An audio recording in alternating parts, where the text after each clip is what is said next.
It started with one question on the board. Deliberate humiliating, meant to silence him. Solve this, the teacher said. Or stay silent. Micah Darrell didn't just solve it, he rewrote it. In that moment, the classroom cracked open. But what came next? A torn notebook, a racist thread in his locker, a video that should have cleared his name, but made things worse. He was suspended, labeled aggressive, and someone was tampering with his college future. Then a masked student appeared after dark, with files no one was supposed to see. This wasn't just racism, it was strategy. And Micah? He was never meant to survive it. Before we deep dive into this interesting story, subscribe to our channel, and tell us where are you watching from. Share in the comments below. Winter had barely settled over the small suburban town of Warren, Ohio, when the semester began at Brookstone High School. Snow lined the curbs like faded chalk outlines, cold and indifferent, much like the unspoken hierarchy inside its red-bricked walls. On paper, the school ticked all the boxes: diverse, inclusive, high-achieving, but inside, diversity was a framed photograph on a counselor's wall, not a lived experience. In every hallway, cafeteria table, and honors class, silent divisions were etched deeper than the cracks in the linoleum floors. Micah Darrell knew this all too well. 17 years old, 6'1", lanky with a mind that mapped equations the way poets mapped pain. Micah had been both a ghost and a threat in the halls of Brookstone. Too smart to be ignored, too black to be celebrated. He sat in the back of AP Calculus, not because he lacked confidence, but because he'd learned early that brilliance coming from the wrong skin was either stolen or punished.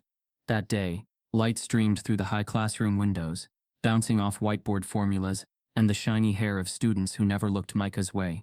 The air was thick with pre-exam tension, the kind that made pencils snap and feet bounce. Clayton Reeves stood near the front, adjusting his tie with robotic precision. He was a recent hire, mid-40s, graying at the temples, a former engineer turned educator. His posture was military straight, his voice clipped, his eyes sharp and assessing, but not in Micah's direction. Never in Micah's direction. Since the first week of class, Micah had noticed it. His raised hand stayed suspended, in the air longer than anyone else's. When he spoke, the teacher's nod was mechanical. When others answered wrong, they got gentle correction. When Micah was even slightly off, the correction was loud, with just enough scorn to make others snicker. He kept a tally in his notebook. 27 times he was skipped. 18 times his ideas were rephrased and credited to someone else. 5 times, Mr. Reeves looked directly at him, never with respect. But Micah didn't complain. He never had. Complaining, he'd learned, was for students who were allowed to expect fairness. Instead, he focused on perfect grades, perfect logic, and the silent hope that one day, his work would speak so loudly, even racism wouldn't be able to ignore it. That day, the board was filled with integrals and derivatives that stretched like vines. Mr. Reeves tapped the whiteboard twice, then turned to face the class with a faint smirk. "We're going to do something different today," he said, his voice low but firm. "Let's see who's actually been paying attention." Micah's eyes didn't waver. His notes were complete, his understanding solid. He was ready for whatever challenge was thrown his way.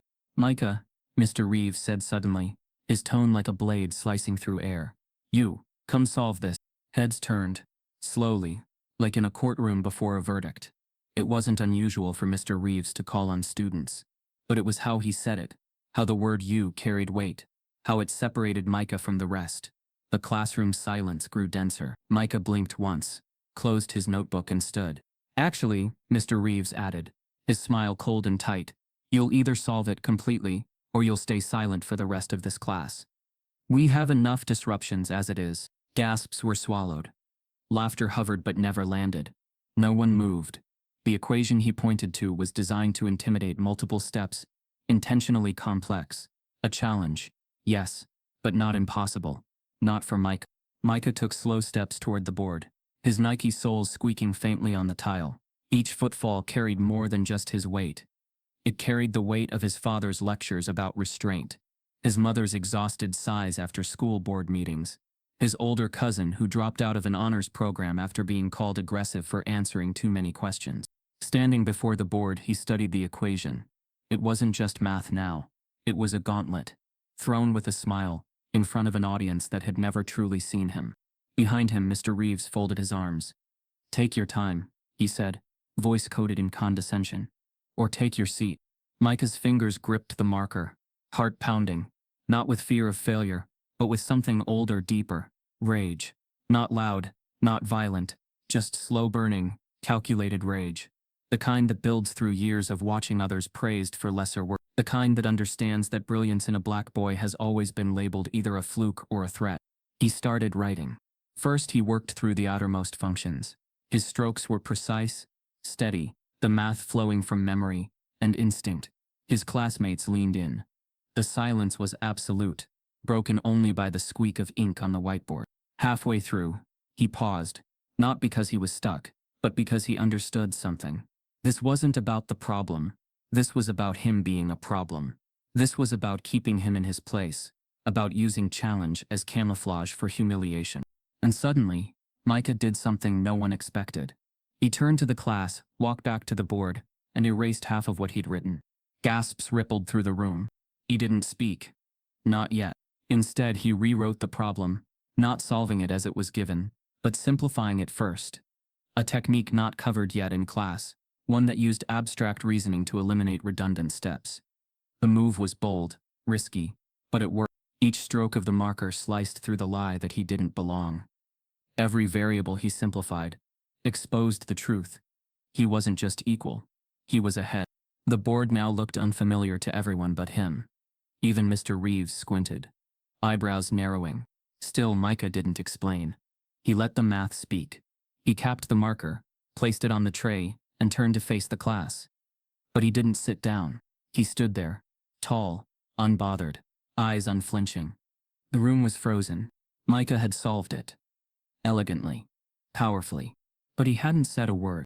Mr. Reeves cleared his throat, stepping forward. "That's interesting," he said slowly, trying to recover his footing. "But perhaps next time, follow the method I taught." Micah didn't blink. The class shifted, unsure whose side they were supposed to be on. That's when Mr. Reeves said it. "Your method is unconventional. How do we know you didn't copy that from somewhere else?" The words hung in the air like ash. It wasn't about the math anymore. It never had been. Micah's eyes met his. No fear, no apology. Just centuries of history condensed into one stare. And then, slowly, silently, Micah turned and faced the class again. His back straightened, his hands at his sides, his voice still absent, but his presence undeniable. And then, he took a single step forward, still not speaking, still not blinking. The room held its breath, because everyone knew something was about to happen. As the class held its breath, Micah stood slowly, refusing to sit, but not yet speaking. Micah didn't speak. He didn't blink. The silence he held became a force of its own, heavier than judgment, sharper than any insult Mr. Reeves could throw. Behind him, the whiteboard still held fragments of the equation he had just rewritten, the dry marker lines defying the method taught in class. But the equation wasn't the real problem. Everyone in the room felt it now. Something deeper had been scribbled across that board. Something unspoken. From his desk, Trevor Langley, the football team's wide receiver, whispered under his breath, "He just rewrote the whole thing." Beside him, Eliza Hawthorne, class president and frequent front-row nodder, stared in disbelief, her hand hovering over her notebook, as if the sheer audacity of Micah's approach had frozen her mid-sentence. Even the quietest students leaned in now, sensing this wasn't just a lesson, it was a reckoning. Mr. Reeves remained at the front of the class, his arms still folded, but his stance had subtly shifted. A crack in his composure formed just beneath the smirk he wore, the kind of smirk born not of confidence, but discomfort disguised as control. Micah had done something dangerous, not because he was wrong, but because he'd been brilliant in a way that couldn't be ignored. And brilliance, when it came from students like Micah, was often mistaken for defiance. Micah's palms had stopped sweating, but the pulse in his jaw throbbed. The initial heat of humiliation had passed, replaced now by a chilling clarity. He saw it all in Mr. Reeves' eyes, the disbelief, the insult, the calculations being made in real time. How do you strip someone's intellect in front of 30 witnesses without saying the word race? Micah had answered that question with his silence. Because what Mr. Reeves had written on the board wasn't a question, it was a trap. The equation, a layered integral nested within complex algebraic substitutions, wasn't part of their current curriculum. In fact, it was lifted from a college-level textbook Micah had once read over summer break. It wasn't meant to challenge. It was meant to corner. And Reeves, under the pretense of rigor, had dared Micah to fail publicly. Solve this or stay silent. That phrase hadn't been spoken to anyone else before. Not when Amber flubbed her derivative. Not when Josh confused tangent for cotangent and turned a whole graph upside down. Only Micah had been told that his right to speak depended on his ability to outperform. Micah had heard this challenge before, not in words but in looks, in pauses, in the way his ideas were recycled without credit. His father had told him stories of boardroom meetings where he was mistaken for an intern. His sister Brielle once told him how a professor refused to believe she had written her own thesis. It was always the same story, just different rooms. This room happened to have a whiteboard, and a man with a marker, who believed silence was the natural state of black excellence. But Micah had rewritten the rules. He pivoted again toward the board, calmly erasing more of the original problem, not because it was incorrect, but because it was intentionally inefficient. He simplified the expression using a technique rooted in symmetry, an advanced concept, not formally introduced until college-level calculus. As he rewrote it, the class watched in stunned silence. He wasn't just solving, he was teaching without speaking, reclaiming a space that had never been built for him.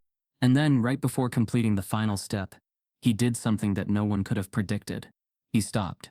Micah lowered the marker slowly, placed it gently on the tray, and turned back around. He walked to the middle of the classroom, not back to his seat, but to the very center, and stood tall, unmoving. His chest rose and fell with calm control, though inside, decades of inherited exhaustion surged through his blood. He stared directly at Miss Reeves, who now looked distinctly uncomfortable. For the first time since the semester started, Reeves appeared unsure of himself. The power dynamic had quietly shifted, but Micah wasn't done yet. He turned to the board once more and, without saying a word, reached for the dry erase marker and wrote something new above the equation. A single line of text. "Dude decides who gets to speak." Gasps echoed through the room like thunder muffled by fear. It was a question, but not for the class. It was for the institution. The gatekeepers. The ones who held silence as a leash. Mr. Reeves's mouth parted, but no words came out at first. When he finally found them, his tone cracked under the weight of public scrutiny. "That's enough," he said. The confidence drained from his voice. Micah tilted his head slightly, not as defiance, but as an answer. That line on the board wasn't an outburst. It was a thesis, a manifesto, a mirror held up to every unchallenged injustice that wore the face of discipline. The bell hadn't rung, but the moment felt final. Mr. Reeves walked forward, trying to reassert control. "You can't just change the curriculum," he said sharply. "You're not above this classroom." Micah looked around. No one laughed. No one agreed. The room had flipped. Reeves no longer stood at the center. He had become peripheral, a shadow of authority clinging to a title. Micah took a deep breath. His voice, when it finally came, was calm and deliberate. This was never about math. And with that, he walked back to his seat. Not hurried, not angry, just deliberate. He didn't slam his notebook shut. He didn't pack up. He simply sat down. But the atmosphere didn't reset. Something had shifted permanently. Students looked at Mr. Reeves differently now. Not out of rebellion, but recognition. They had seen the exchange. They had felt the imbalance. And for the first time, many of them realized they'd been complicit. Through silence, through laughter, through the casual dismissal of what had just happened. Reeves turned to the board and angrily erased the entire problem. The marker squealed against the surface, dragging lines across Micah's words, smudging them, trying to erase the moment. But it was too late. The class was over, if not by the clock then by conviction. Mr. Reeves pointed at Micah. "You stay after," he said. Micah didn't respond. After the bell rang, the class exited slowly, glancing back at Micah as if leaving someone behind on the battlefield. Some looked guilty, others confused, a few impressed. When the last student left, Mr. Reeves closed the door. "What was that?" he asked, the anger in his voice no longer professional, just personal. "Do you think you proved something?" Micah stared back at him. "I didn't come here to prove anything. You challenged me to solve something." "I did," Reeves scoffed, circling behind his desk. "You humiliated me in front of the class." Micah raised an eyebrow. "Did I? Or did you expect me to fail?" The room was quiet again, but not the same quiet as before. This one was charged. Mr. Reeves leaned forward. Let me give you some advice.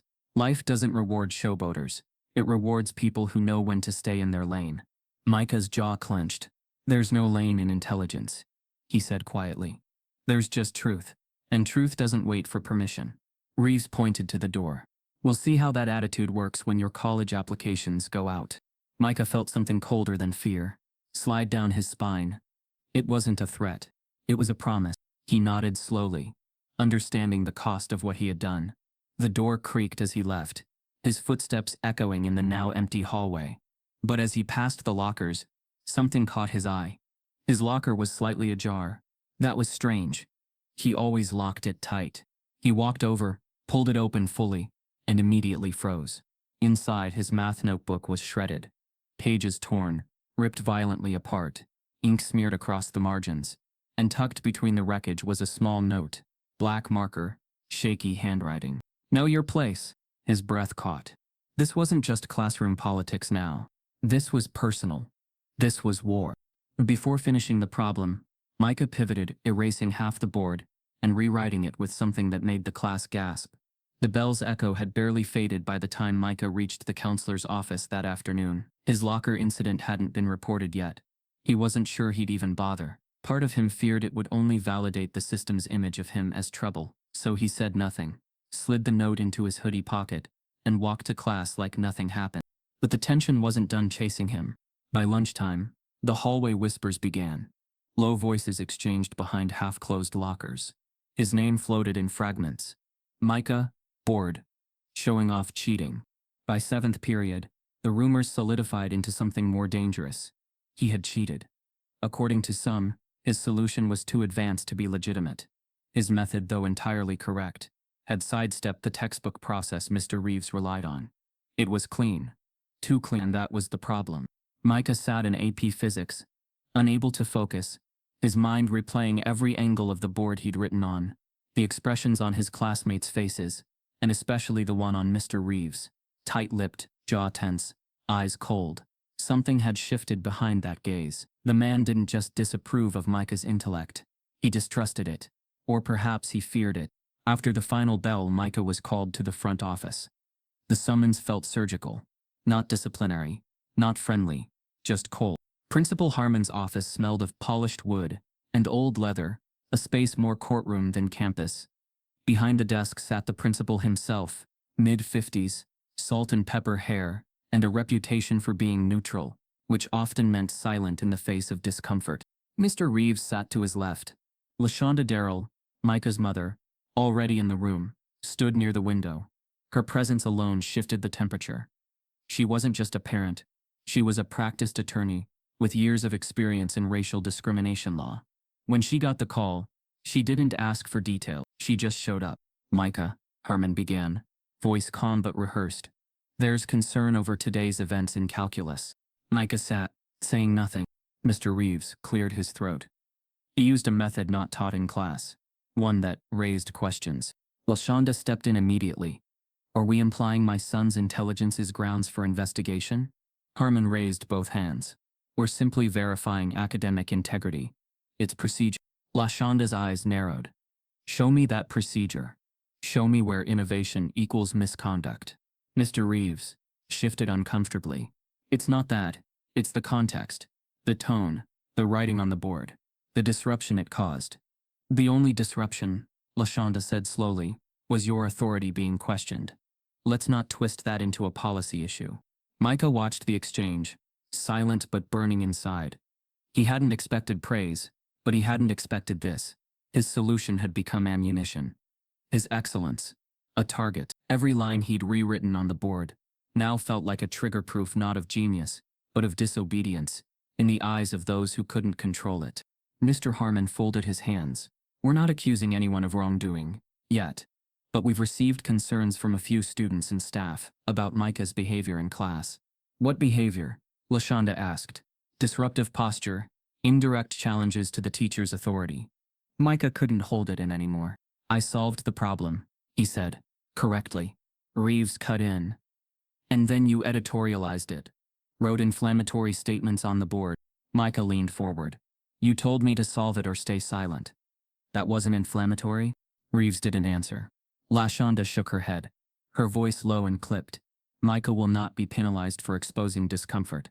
If this school wants to pursue disciplinary action, we will respond accordingly with legal documentation. There was a pause. Harmon's expression didn't flinch, but the tension in the room shifted. No decision is being made today, he finally said. We're just monitoring the situation. LaShonda stepped toward Micah, hand on his shoulder. Good. Then we're done here. They walked out together, passing the receptionist who glanced away too quickly. The walls felt like they were watching. Outside, LaShonda didn't say anything until they reached the car. Only then did her tone soften. You all right? Micah nodded. But it was a lie. Inside, everything was unraveling. That night, at home, he sat at his desk, trying to study but unable to shake the memory of Reeves' face. The smirk, the accusation, the erasure. His notebook was gone now, its pages destroyed in his locker. And with it weeks of calculations and ideas. He'd wanted to frame his work as a symbol. Now it was scrap paper, vandalized and tossed aside like trash. Downstairs, LaShonda was on the phone with a friend from her firm, already digging into district protocols, preparing for whatever came next. Micah appreciated it, but also feared what it meant. They were already preparing for battle. Just before midnight, his phone buzzed. It was a message from Haley Parker, one of the quieter girls in class. They had barely spoken all semester. Hey, I think you should see this. Attached was a photo, blurry, taken from the side of the room, but unmistakable. It showed Mr. Reeves standing near the board, after Micah had left, snapping a photo of the rewritten equation, and the message Micah had left. Jury show decides who gets to speak. Micah stared at the screen. Why would Reeves need a picture of that? Unless he was building a case. Micah's stomach dropped. What if this wasn't just about discipline? What if they were trying to frame him as a radical, a disruptor, a threat? His hands trembled. Not from fear, but from the knowledge that even when you play by the rules, brilliance can be criminalized. He got up, walked quietly to the kitchen, and poured a glass of water. Every step felt heavier now, every sound sharper. In the quiet of the hallway, he heard his mother's voice through the cracked door, low, tight. He's not safe in that building if they're already falsifying tone and behavior. I need you to request a full record. No delays. And get the board member on standby. Micah froze. Not safe? The thought hadn't occurred to him, not because it wasn't real, but because he didn't want to believe it. But she had seen it before. She had defended it before. Upstairs, back in his room, he opened his window slightly, letting the cold night air slip in. He needed clarity, oxygen, something to cleanse the weight sitting on his chest. That's when he saw it. A shadow by the streetlight. A figure. Hooded. Standing still. Too far to identify. Too still to ignore. Micah stepped back. The figure turned slowly, then walked away. No message. No noise. Just present. When he returned to his desk, he opened his backpack, searching for a fresh notebook. But as he reached in, his fingers brushed something sharp, something that shouldn't be there. He pulled it out.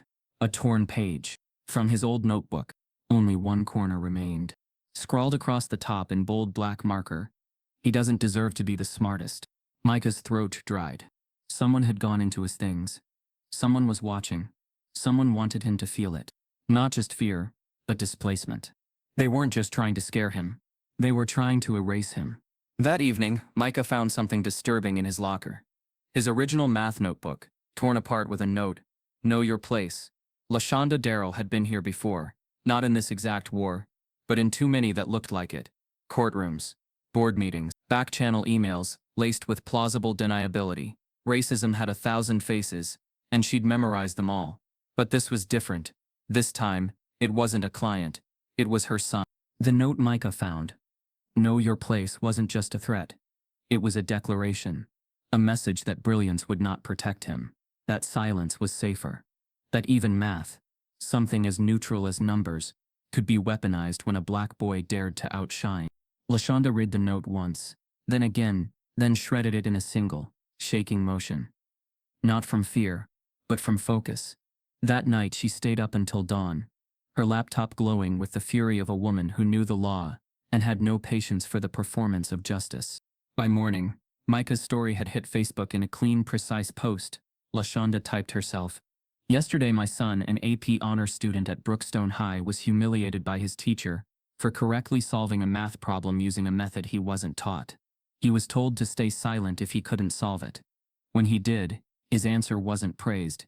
It was punished. Today we found his math notebook torn to pieces in his locker, with a note that said, "Know your place." This is what racism looks like in 2025, dressed in khakis and holding a marker. The post included a cropped photo of the shredded notebook. In the notes corner, LaShonda had preserved just enough to make it irrefutable. By noon it had over 12,000 shares. By 3 p.m., every inbox she had was flooded. The comment section lit up like a bonfire. "This happened to my son last year. Same teacher. My daughter left Brookstone because of this exact culture. These schools know exactly what they're doing." Micah stayed in his room, the door half shut. He watched the story unfold from behind his screen, like someone witnessing their own life from outside their body. It was strange to feel both exposed and invisible at the same time. He read every comment, every message, every stranger's story felt like a version of his own. It should have felt like support. Instead, it made the weight heavier, because now he wasn't just fighting for himself. He was a symbol. By sunset, news crews were already parked outside the Darrell home. Local channels first, then regional. Then a producer from a national outlet emailed LaShonda directly. Her hands hovered over the keyboard. She knew what that kind of exposure meant. It could protect, yes, but it could also paint a bigger target. Before she could reply, her phone rang. The school district had released a statement. Micah read it first. Brookstone High maintains a commitment to academic integrity and equity. While we are aware of recent social media posts, we want to clarify that no discrimination has been substantiated. The student in question has been suspended pending a full investigation for disruptive behavior that created a hostile learning environment. The words blurred for a second. Micah read them again. His name wasn't even in it, just the student in question. Like he was a file, a problem, a PR issue, suspended, for creating a hostile environment. Micah laughed, dry, sharp, humorless. LaShonda didn't laugh. She stood so still it was like time froze around her. "They're going to turn this on you," she said quietly. "On us." Micah didn't respond. He just nodded. And then he did something no one expected. He went silent. For the rest of that evening, he didn't post, didn't speak to the reporters outside, didn't even respond to the messages from classmates saying they had his back, because he knew how thin that phrase stretched under pressure. That silence wasn't surrender. It was a recalibration. But the world around him wasn't silent anymore. By the next morning, a crowd had formed outside Brookstone High. Not massive, but loud. Students holding hand-drawn signs. Who decides who gets to speak? Suspending truth. Rewrite the system. One girl, Olivia, editor of the school paper, wore a shirt with Micah's equation printed across the chest. Inside, the school tried to go on as if nothing had happened. Teachers took attendance. Bells rang. But the air was fractured. Conversations were fractured. Teachers avoided eye contact. Students whispered in code. Mr. Reeves didn't show up for class. Rumor said he was on leave. Not suspended, just absent. But no one confirmed it. Instead, the school issued another vague message through email, reiterating that they were taking the incident seriously and promising a thorough internal review. LaShonda knew what that meant. Stall. Delay. Outwait the outrage. So she pulled another lever. That afternoon, she filed a formal complaint with the State Board of Education and copied it to the ACLU, the NAACP, and 2 local newspapers. But it wasn't enough, because now Micah's suspension was active. He was barred from campus, barred from his AP classes, barred from the math team's upcoming competition. It was a surgical erasure, slow, bureaucratic, clean, but racism rarely needed to shout. It just needed paperwork. Micah sat at home, his desk full of unopened textbooks. The air felt stale, like time had paused in protest. He opened his laptop and stared at the district's official portal. His grades, his attendance, his now flagged disciplinary record. There it was. Behavioral infraction. Failure to comply with classroom instruction. Disruption of academic environment. No mention of context. No mention of racism. Just phrases designed to follow him. Micah's hand hovered over the delete button. But then something buzzed on his phone. A message from an unknown number. No text. Just a file attachment labeled replayfinal.vo. His heart jumped. He downloaded it. The video was shaky, vertical, filmed from the back corner of the classroom. But clear enough. There was Mr. Reeves, standing at the board. There was Micah, walking to the front. There was the sentence, "Solve this, or stay silent." And there, in full view, Micah solving the equation step by step. No disruption, no defiance, just brilliance. Followed by the cold dismissal, followed by the erasure. The entire class had been recorded. And now, someone had given Micah the only thing the system feared more than lawsuits. Proof. Micah watched the video 3 times in a row, then sat still for a long moment. Then he forwarded it to his mother. No message, just the file. Downstairs, LaShonda opened it. Her breath caught halfway through. When it ended, she called her office, her voice steady but razor sharp. "Get my media contact. It's time." That night, the video went live. Not edited, not dramatized. Just the truth. Posted on Micah's newly created YouTube channel, one he hadn't touched since freshman year. Title: Solve This or Stay Silent. What Really Happened at Brookstone High. Within 2 hours, it had 50,000. By morning, it had crossed 600. In the comments, people weren't just angry, they were electrified. Teachers from other schools chimed in. Former students exposed similar experiences. Activists called for Mr. Reeves' termination. A threat emerged: racism that wasn't loud or violent, but quiet and systemic. Dressed in grading rubrics and disciplinary notes. Protected by policies written in polite language. Micah read every comment. But the one that stopped him cold was anonymous. No profile picture, no name, just 3 words. "Check your locker." Micah's blood ran cold. Because this time, he hadn't even gone near the building. Whoever sent that was still watching. A video surfaced. One of the students had secretly recorded the entire classroom incident. The video wasn't just footage, it was a reckoning. In a matter of hours, Micah Darrell's silent protest became undeniable proof. The clip captured it all. Mr. Reeves' smug delivery of the phrase, "Solve this or stay silent," the classroom's collective stillness, and Micah's calm, calculated response. His math flowed like music across the board, and when he stepped back in silence, it wasn't defiance, it was brilliant. What followed was unmistakable: the dismissal, the accusation, and the tension thick with quiet bias. The internet reacted immediately. By sunrise, the video trended on Twitter. Within hours, it had crossed 2 million views on YouTube.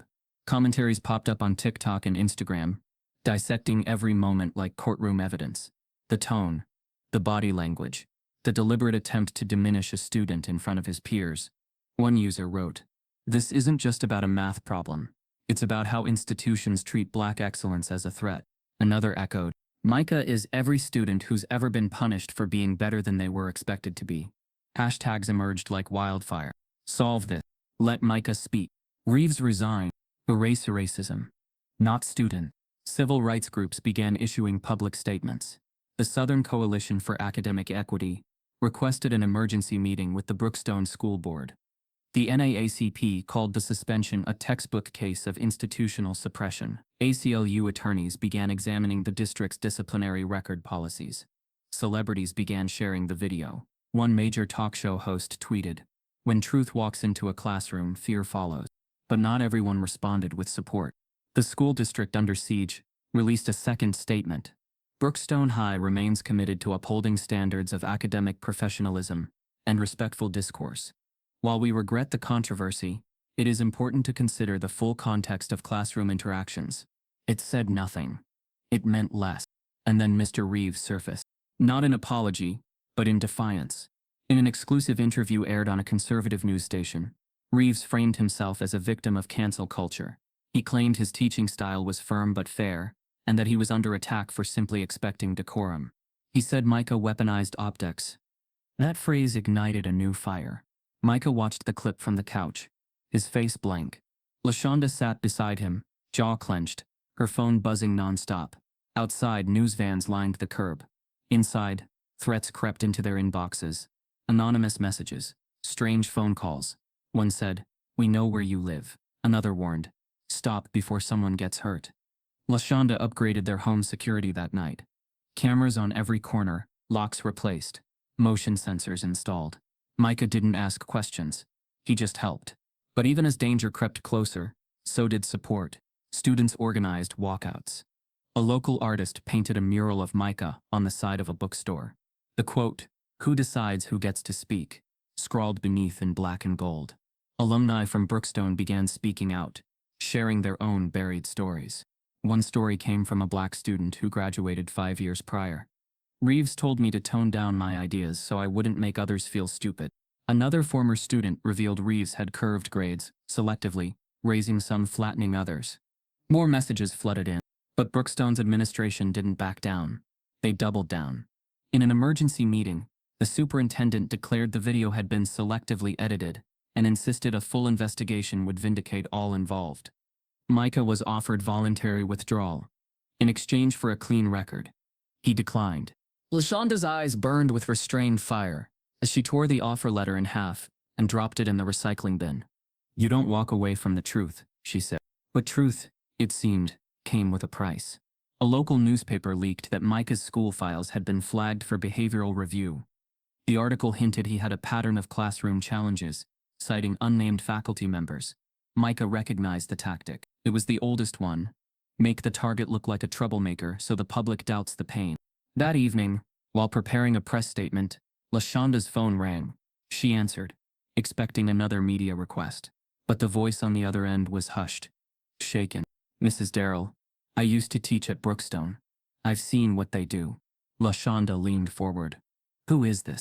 "I need to show you something," the woman said. "But it has to be in person." The call ended without a name, just an address. The next day, LaShonda drove alone to a quiet corner of town, a modest house, unmarked mailbox. Inside, a woman mid-40s, hair tied back, eyes weary, opened the door. She invited LaShonda into a small living room, with stacks of manila folders. "My name is Denise Holloway," she said. "I taught English at Brookstone for 10 years. I left 3 years ago. What they did to your son, that's standard practice." She slid a thick folder across the table. The label read, "Complaints they buried." LaShonda opened it. Inside were copies of at least a dozen formal complaints filed by students and parents, alleging discrimination, grading bias, classroom humiliation, and retaliation. Most of the reports involved Mr. Reeves. A few named others. All had been marked with district stamps. UN founded. No action taken. Resolved internally. LaShonda's hands trembled as she flipped through pages. This is enough to open an investigation." Denise nodded. "I've been waiting for someone who wouldn't stay quiet." LaShonda stared at her. "Why now?" Denise looked down. "Because I watched that video, and I saw the look in your son's eyes. That was the same look my student had when she stopped coming to school, and no one asked why." LaShonda took the file. That night, they held a press conference outside Brookstone High. The media surrounded the podium. Dozens of students and parents gathered behind LaShonda and Micah, holding signs chanting. Micah stood silently. When LaShonda stepped forward, her voice carried over the crowd. "This isn't just about Micah. This is about every student who was told to shrink, every voice that was ignored, every complaint that was erased." She held the folder in the air. "This is what accountability looks like." But just as she stepped back from the mic, movement stirred to the left of the stage. A woman climbed the steps slowly. Denise. In her hand was another folder, thicker, stamped and sealed. LaShonda leaned in. "What is that?" Denise's voice cracked. "These are the ones I couldn't prove. The verbal reports, the hallway slurs, the off-the-record conversations." She looked out at the cameras. "But you all should still see them." Micah stepped forward instinctively. Denise passed him the folder. He opened it. The first page was handwritten. A student's testimony. "Mr. Reeves told me I got lucky with my test score. Said black kids don't usually get these results without help. I never said anything. I didn't think anyone would believe me." Micah closed the folder. His hands were shaking, but his voice was steady. "We're not going back to silence," he said into the microphone. "Not anymore." The crowd roared. But in the distance behind the crowd, a pair of eyes watched from the window of a black SUV. Inside sat the superintendent. His phone rang. He answered with one phrase, "Shut it down." During a press conference, a former teacher stepped forward with a folder labeled "Complaints They Buried." The folder sat heavy in Micah's lap as the crowd dispersed from the press conference. Behind the chants and flashing cameras, a quiet storm had begun to swell, one no hashtag could contain. Inside those manila covers were stories, Names, grades, teacher comments, and formal complaints sealed with school board stamps. Each document whispered the same ugly truth. What happened to Micah wasn't new. It was practiced, polished, protected. Over the next few days, LaShonda cataloged every page. She scanned the files, highlighted patterns, and mapped a timeline that revealed a systemic effort to dismiss, discredit, or quietly push out Black students who challenged authority, particularly those who excelled. The oldest case was from 2011. A student had written about being told by Mr. Reeves that his writing was too emotional for a science paper. Another from 2014 described a female student penalized for excessive participation. In 2017, one complaint claimed Reeves said, "This isn't the hood. You'll need to speak properly here." All marked as resolved or unsubstantiated. Micah read them with a cold kind of clarity. For every page he saw himself in their silence. They had been smart too. Passionate, but alone. And the system knew that isolation was its greatest weapon. Now the silence was broken. But breaking it came at a cost. By the end of the week, strange things began happening. Emails from top-tier colleges that once praised his academic record suddenly stopped. The admissions portal for Hamilton University, his dream school, showed his application as under further review, despite an earlier fast-track approval. Another school that had previously offered him a STEM scholarship emailed to say they were reconsidering based on new behavioral documentation. LaShonda's instincts flared. Micah hadn't committed any infractions, at least not ones that merited this sudden reversal. But something was moving behind the scenes. Quiet sabotage, paper-cut prejudice. She placed a call to one of her old clients, now working as a legal analyst for the Department of Education. Micah's application history just changed overnight, she said. 3 schools, no warning. Something's been flagged. The analyst promised to look into it discreetly. Meanwhile at school, whispers filled the halls again. Not of support but suspicion. "Did you hear Micah's mom is suing the district? They say he staged that whole board moment for attention. I heard his grades were always borderline anyway." The same students who had cheered during the walkout now shifted away from him in the cafeteria. Teachers avoided eye contact. Mr. Dalton, his history teacher, returned an essay with an unusually low grade, and a comment in red, "Passion is not a substitute for precision." Micah stared at the note for a long time. He had triple-checked every citation, footnoted every quote. It wasn't about the essay. It was about making him feel smaller. LaShonda met with the principal again. Harmon was slick as ever, professional but evasive. "Recommendations are private," he said. "We can't confirm or deny what was written. But colleges look at the full picture." LaShonda didn't buy it. "Are they seeing the full picture, or just what you're painting for them?" That night, Micah sat in his room, staring at his Hamilton hoodie, the one they sent after his early interview. He hadn't worn it since the suspension. It now felt like a relic from a timeline that never existed. His phone buzzed. A message from a blocked number. "Check your Common App notes. You've been marked." Micah's pulse quickened. He logged in. Under school report, there it was, uploaded by his counselor, Ms. Jennings. A single phrase in the comments box, visible only to admissions officers. "Student has exhibited combative behavior with faculty and administration following disciplinary review." His heart sank. That one sentence could outweigh every perfect score, every essay, every accolade. It wasn't just unfair. It was surgical, designed to assassinate potential with a single keystroke. He showed LaShonda, her mouth tightened, eyes narrowing into focus. "They're trying to make an example of you," she said. "But not for the students, for the parents. To scare them from letting their kids speak up." She made 3 phone calls that night to a lawyer, a journalist, and an Ivy League admissions officer she had once worked with on an education equity panel. The journalist called back first. "I've seen this before," she said. "Districts can't retaliate in public, so they use back channels, flagged files, quiet calls to colleges. It's the new redlining. Academic blackballing." The next day, a news article dropped. "When speaking truth gets you flagged, a Brookstone student's fight for fairness." The article quoted anonymous sources and included a screenshot of Micah's flagged comment. The district refused to comment. The counselor's office went dark. But the story had legs, and it walked fast. That night, as Micah scrolled through Twitter, a DM popped up. The sender was a verified user. Lena Whitaker, Senior Admissions Officer, Hamilton University. The message read, "I shouldn't be doing this. But you need to know the truth. Your counselor submitted a flagged report. We were encouraged by someone on your school's leadership team to reconsider your application. I don't agree with the recommendation, and I'm not the only one. Micah stared at the message, stunned. It wasn't a rumor anymore. It was real. He was being buried, quietly, professionally. Micah took a breath, typed back. Can I ask, what exactly did they say? A few minutes later, the reply came. Attached was a forwarded email chain between Ms. Jennings and Hamilton's admissions team. Her words were matter of fact. While Micah Darrell shows academic strength, recent developments raise concern. He has demonstrated difficulty cooperating with school authority. I would caution against viewing his record without this behavioral context. Micah scrolled to the subject line. Micah Darrell. Recommendation update. Private. He shut the laptop slowly. In that moment, it hit him harder than anything else had. It was never about proving them wrong.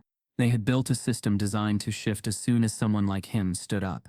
Every form, every portal, every counselor note. It was all camouflage, polite words with violent outcomes. LaShonda placed a hand on his shoulder. They're rewriting you, she said, line by line. Micah didn't speak. He didn't cry. He just nodded. Because he finally understood the scope of the war. And it wasn't fought in classrooms anymore. It was fought in margins, in metadata, in whispers between administrators. But the whispers weren't silent anymore. Micah opened his phone. Began typing. A thread. How schools erase black voices after they go viral. A thread. Within 10 minutes it had over 3,000 retweets. By midnight, it crossed 100. His story, once confined to video, was now data. Screenshots. Receipts. Proof that truth didn't need permission to be heard.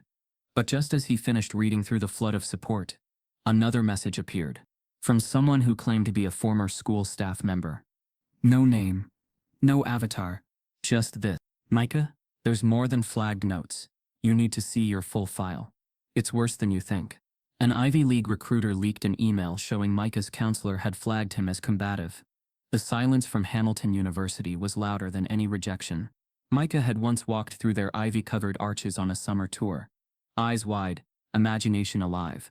He could still picture the lecture halls, the brick paths, the glass-walled innovation lab, where he'd daydreamed about launching his first engineering design. They had courted him early. Emails, interview invitations, even a handwritten note from a faculty member praising his essay on mathematical ethics. But now, as winter settled over Warren, Ohio, Hamilton had disappeared. No callbacks. No portal updates. No follow-up. Just silence. Micah didn't want to admit how much it stung. He told himself it was a glitch, or maybe a delay. But LaShonda knew better. Silence was never random in institutions, built to curate their image. And after seeing the flagged counselor note, she was done giving anyone the benefit of the doubt. She filed a formal grievance with the school district against Miss Jennings for unethical interference in college recommendations. The letter was crisp and fireproof. Citations, screenshots, policy violations, federal education statutes. She also forwarded it to Hamilton's Office of Admissions, along with the leaked internal email Micah had received. 3 days passed. On the 4th, an email arrived, not from the admissions officer, but from a Hamilton compliance analyst. The subject line was clinical. Request for additional context. Appabant Micah Darrell. LaShonda opened it, her eyes narrowing. We have received recent concerns regarding conflicting character assessments from Brookstone High School. In light of the public discourse and attached media, Hamilton University is conducting an internal reevaluation of Mr. Darrell's application materials, including counselor reports and academic records. Translation: they were covering themselves. But it was a crack in the wall, and LaShonda knew how to make cracks expand. She scheduled a video call with 2 members of Hamilton's review board. The tone was cautious, but professional. They repeated the usual lines: complex circumstances, ongoing review, sensitive situation. But what struck her most wasn't what they said. It was what they didn't. They never questioned Micah's academic integrity. They never addressed the math video directly. What they focused on, subtly, was his character. The implication hung between every line. Was Micah going to be a problem on campus? Was he going to speak too loudly? Challenge too confidently? Break the narrative of quiet excellence? LaShonda kept her voice even. If brilliance scares you, she said, you should reevaluate who you're preparing to lead the next generation. They said they'd be in touch. Micah, meanwhile, had stopped checking the portal altogether. He poured himself into helping with the community organizing that had sprung from his case. Solve This signs covered street corners. Local artists painted murals with Micah's silhouette. Holding a marker, like a sword, students from other high schools began posting stories, using the hashtag as a confessional. A symbolic equation had become a national metaphor. But Micah wasn't celebrating. He couldn't shake the feeling that his future was being rewritten behind closed doors. And not just rewritten, edited by people who smiled while erasing. That feeling was confirmed late one evening, when LaShonda's phone rang. The voice on the other end was hushed, deliberate. "I work in Hamilton's admissions," the caller said. "You don't know me, but you need to see what's in your son's permanent file." LaShonda stood up slowly from the couch. "What are you talking about?" "There are documents that weren't submitted by Micah, or by your family. Addendums, internal commentary, flags." "From who?" The voice hesitated. "Some were written by your counselor, but others were submitted through Brookstone's admin portal. Someone high up. They framed him as a potential liability." LaShonda's chest tightened. "How can I see it?" "I'm sending you an encrypted link, but it will only stay active for 15 minutes. After that, I'll have to delete it. If this trace gets back to me, I'll lose everything." LaShonda whispered. "Why are you doing this?" "Because they've done this before. Just not this publicly." The line went dead. Micah watched from the kitchen doorway as LaShonda pulled out her laptop and clicked the incoming link. A document opened, several pages long. Micah stepped forward.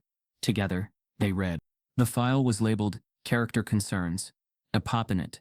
Daryl Micah J. Underneath were notes from school officials, anonymous entries, each time-stamped and appended with institutional seals. One line read, "Displays strong academic performance, but struggles with authority and discipline." Another, "Exhibited potential for social disruption following a politically charged classroom incident.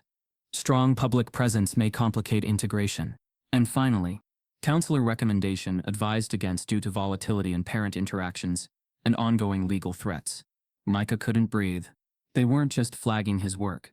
They were framing his mother as the problem, weaponizing her advocacy, framing it as aggression. LaShonda's hands were trembling. "This is slander," she said. "It's defamation documented. Institutional defamation." Micah scrolled down to the final paragraph. "Given applicants' public profile and external affiliations, we recommend Hamilton exercise caution in extending enrollment.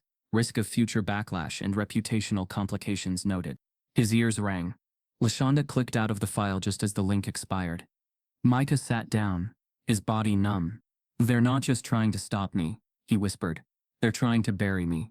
LaShonda closed the laptop gently. "No," she said. "They're building a case they didn't expect you to survive." She stood up, calm but fierce. "Now we burn it down." The next morning, LaShonda contacted a civil rights law firm that specialized in education discrimination cases. Within 24 hours, they agreed to take on the case pro bono. At the same time, the encrypted file screenshotted and archived was shared with journalists under NDA. By the end of the week, a full investigative piece was scheduled to run in a national outlet. Micah sat by the window, watching snow dust the street. He had once dreamed of Hamilton. Now all he could see were shadows behind ivory towers. But just as he reached for his water glass, his phone vibrated. A new number. No name. He picked up. The voice on the other end was young, nervous. "I used to work in Brookstone's admin office," the girl said quickly. "I don't work there anymore. But I saw something in Micah's file, something added before all of this started." Micah stiffened. "What do you mean?" She hesitated. "There's a record. From the beginning of the semester. A note from Mr. Reeves. You need to read it. He planned this." An anonymous source from Hamilton called LaShonda and whispered, "You need to see what's in Micah's permanent file." The silence after the call was louder than the revelation itself. Micah sat at the edge of his bed, phone still in hand, the girl's words ringing in his head. "There's a record, from the beginning of the semester. A note from Mr. Reeves. You need to read it. He planned this." Planned. Not reacted. Not misjudged. Planned. He called LaShonda into the room. She listened without interrupting, arms crossed tightly across her chest, as she leaned against the doorway. When the girl's voice echoed again in his memory, LaShonda's expression didn't change, but her energy did. That invisible current in her posture snapped tighter. She opened her laptop immediately, pulling up the digital records request they had submitted earlier to the district. Most of the entries had already been scanned and archived, but a few pages were still missing, redacted or marked delayed due to verification. LaShonda made a second request, this time a formal subpoena, backed by their civil rights legal team. "Get me everything," she typed. "Every disciplinary note, timestamp, author ID, and administrative signature associated with Micah Darrell." It arrived 36 hours later, longer than legally acceptable under a standard records request. The file was thick, over 80 pages. Micah sat beside her as she opened it, the PDF glowing under the soft desk lamp. The first few entries were expected: routine class schedules, attendance logs. Then came the anomaly. A note dated 2 months before the board incident. Student arrived late to third period. Repeated disruption. Advised to remain quiet after being reminded of expectation. Micah frowned. He had never been late to that class. Ever. LaShonda checked the teacher's name, Mr. Finley. She picked up her phone and called him. Finley answered on speaker, his voice cautious but clear. "I'm looking at a note submitted under your name," LaShonda said, scrolling. "October 12th. Says Micah was late and disruptive." Finley paused, then said flatly, "That never happened. You didn't submit this." "No, ma'am." "And if you check my handwriting, I guarantee it doesn't match." LaShonda hung up. Micah didn't say anything. He couldn't. Page after page followed. Fake tardy slips. Warnings about tone, notes marked verbal correction issued for imagined infractions. But they weren't just careless fabrications. They were methodical, spaced out to appear organic, labeled with different teachers' names, none signed. One entry stood out. A behavioral flag marked by Ms. Jennings, his counselor. Concerns about sustained resistance to authority figures. Escalating pattern. Recommend intervention if behavior persists. LaShonda zoomed in. No timestamp. No citation. No accompanying documentation. "This is how they build cases," she murmured. Not all at once. A drip of paper. Quiet sabotage. Micah felt hollow. It wasn't just that someone had tried to discredit him. It was the realization that this machine of documentation had been operating in the background the entire time. While he focused on tests and equations, they had been preparing the soil to bury him. LaShonda called the district office. The woman on the line responded with scripted deflection. "All records in a student's file are presumed accurate, unless formally contested." "They're not just inaccurate," LaShonda snapped. "They're criminal." There was a pause. "I'll escalate the request," the woman said. "But please be advised that internal protocols must be followed." The following day, their legal team filed a formal motion to force the district to audit its digital documentation trail. Every log entry, every IP address, every name attached to Micah's records. And that's when the firewall cracked. The audit revealed that multiple entries had been inserted from a single administrator login. Not from teachers, not from office staff, but from an assistant principal's account, used outside normal school hours. 2 of the entries had been added at 2:13 a.m. on a Sunday. Another at 6:47 a.m. on a school holiday. Micah stared at the screen, fists clenched. "They were doctoring my record like it was nothing," he said. But the twist wasn't just who had added the entries. It was who had authorized them. A second digital signature linked back to the superintendent's office. LaShonda exhaled, a cold fury settling over her. "They were planning this months before you ever stood up in that classroom," she said. The discovery hit national media within hours. The headlines were firebrands. "Ohio School District Caught Falsifying Disciplinary Records of Black Honors Student." "Digital Racism. When School Files Become Weapons." "How a Math Problem Uncovered a Data Scandal." The school board scrambled. The superintendent issued a brief press release claiming the entries were clerical errors under review. But no one believed that anymore. The damage was done. Or so they thought. That evening, Micah received a message through an encrypted account. No name. Just a gray icon. "They did it to me too." He read it twice. Then came a second message. "Meet me tonight. 11:30. Corner of Brookstone Ave and Hemlock. I have proof." Micah hesitated. LaShonda, reading over his shoulder, immediately shook her head. "No. Absolutely not. It could be real," Micah said. "It could be bait."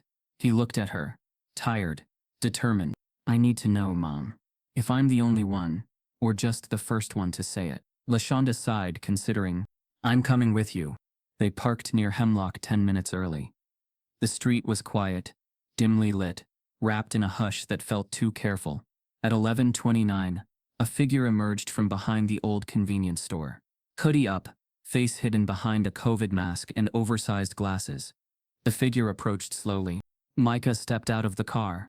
The voice was young, unmistakably nervous. I'm Kai, the figure said. Kai Jefferson.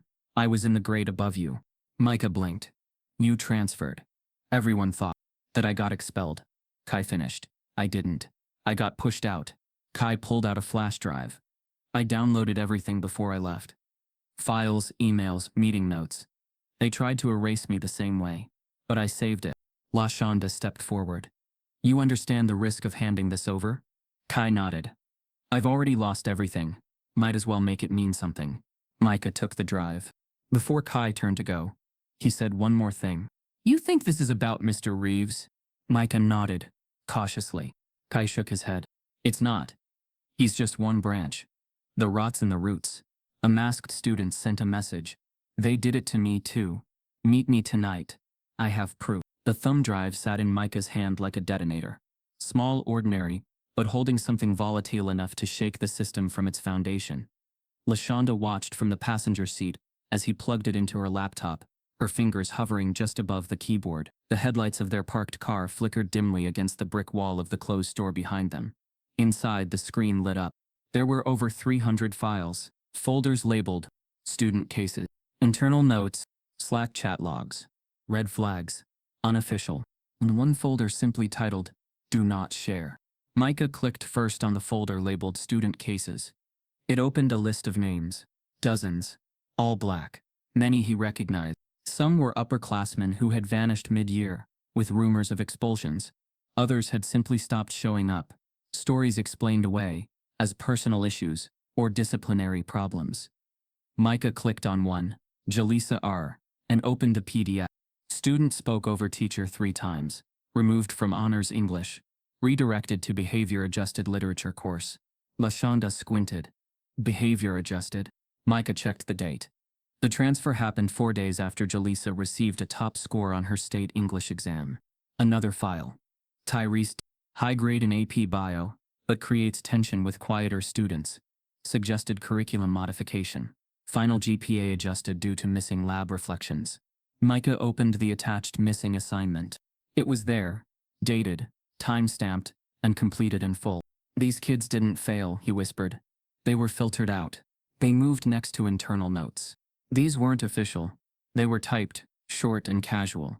Almost like bullet points. Probably copied from chats or shared in meetings. Watch out for Marcus. He's got a chip on his shoulder. Push him toward electives. If Simone pushes back again, we need to question her group influence. Devin might be too inspired after that hip-hop poem. Keep an eye. LaShonda rubbed her temple. This isn't policy. This is a hit list. And then they opened Slack chat logs. The file crashed the laptop once too large. They reopened it in a text viewer, and what they saw was worse than anything yet. A group of teachers and admins, most names anonymized, but a few were recognizable. Reeves, Jennings, and at least one assistant principal. The chats were full of coded language, sarcasm, and racism dressed in jest. Another loud genius in homeroom. Must be something in the water. Micah is trying way too hard to be the next Ta-Nehisi Coates. We need a referral pipeline. Keep the disruptors distracted. And more direct entries. Black kids always have their mothers at their side. Never just the student. Always a legal threat attached. We should tag non-compliant earlier before they get into APs. Micah couldn't breathe. His mind replayed every cold glance, every sudden schedule change, every time his voice had been flattened into a footnote.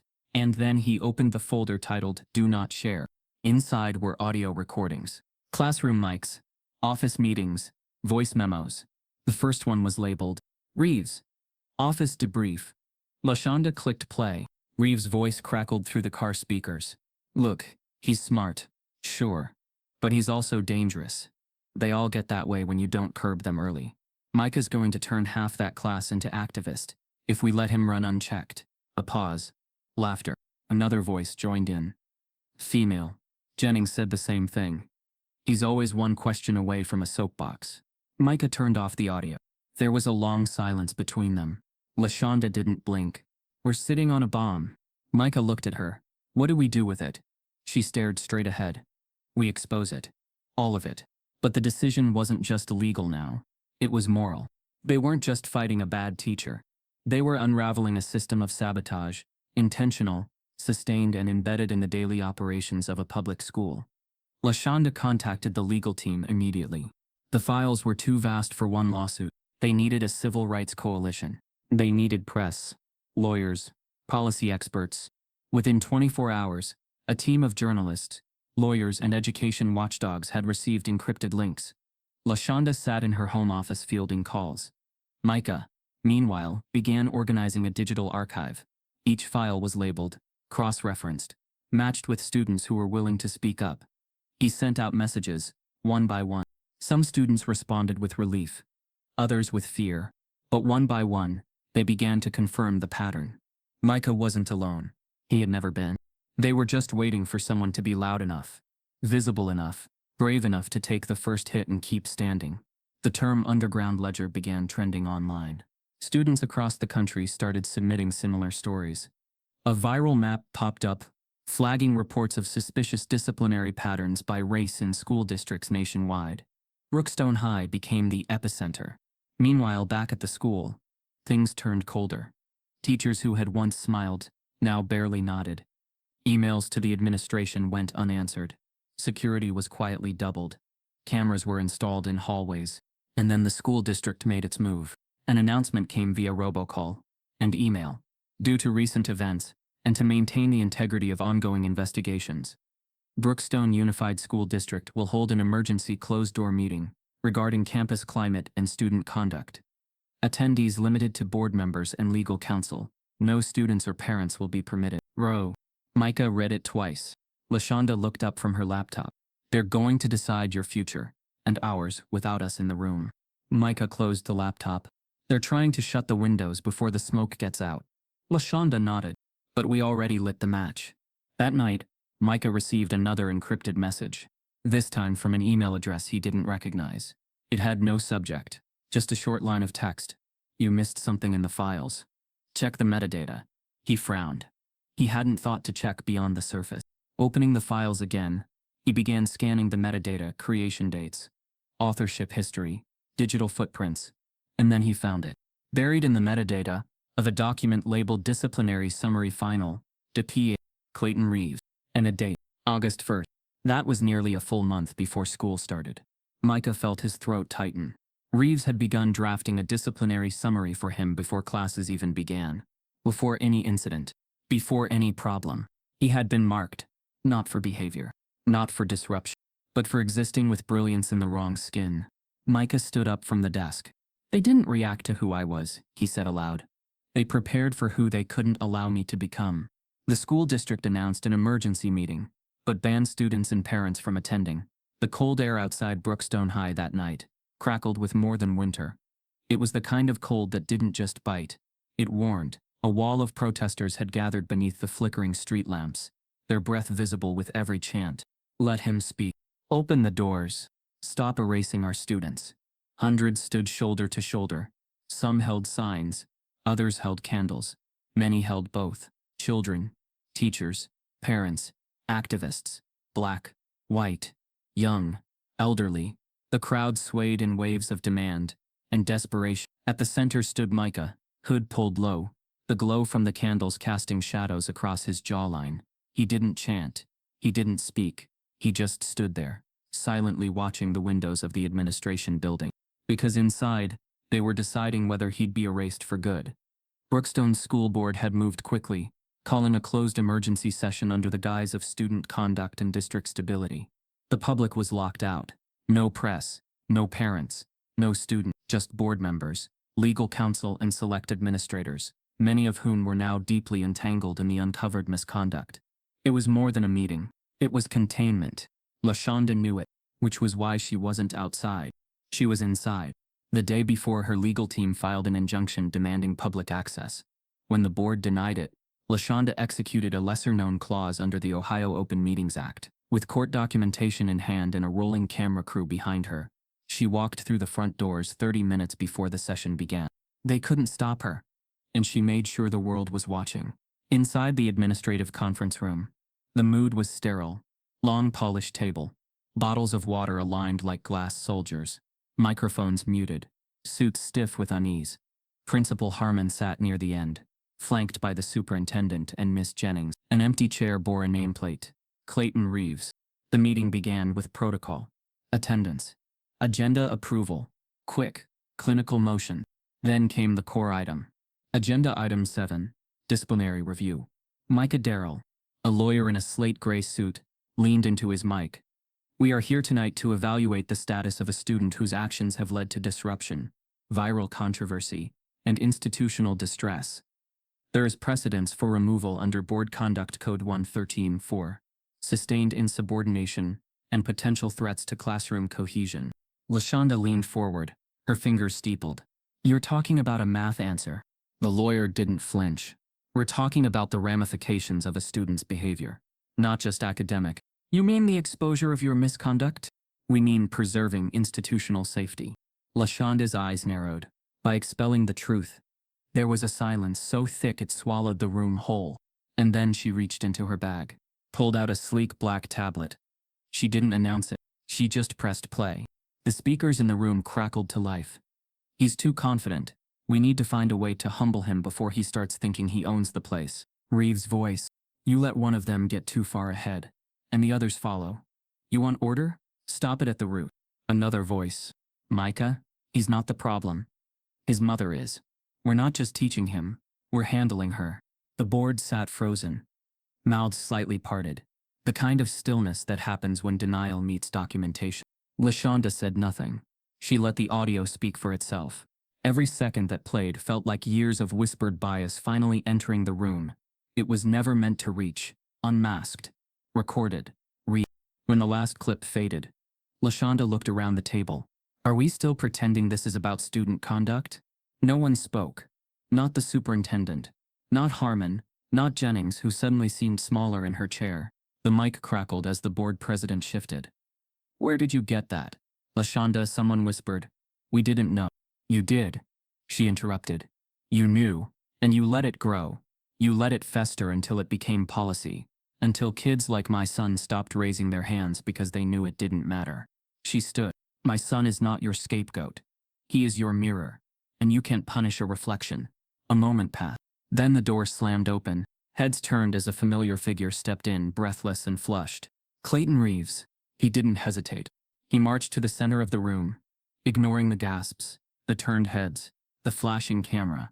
You're all being manipulated, he snapped, pointing at LaShonda. This isn't justice. This is a witch hunt.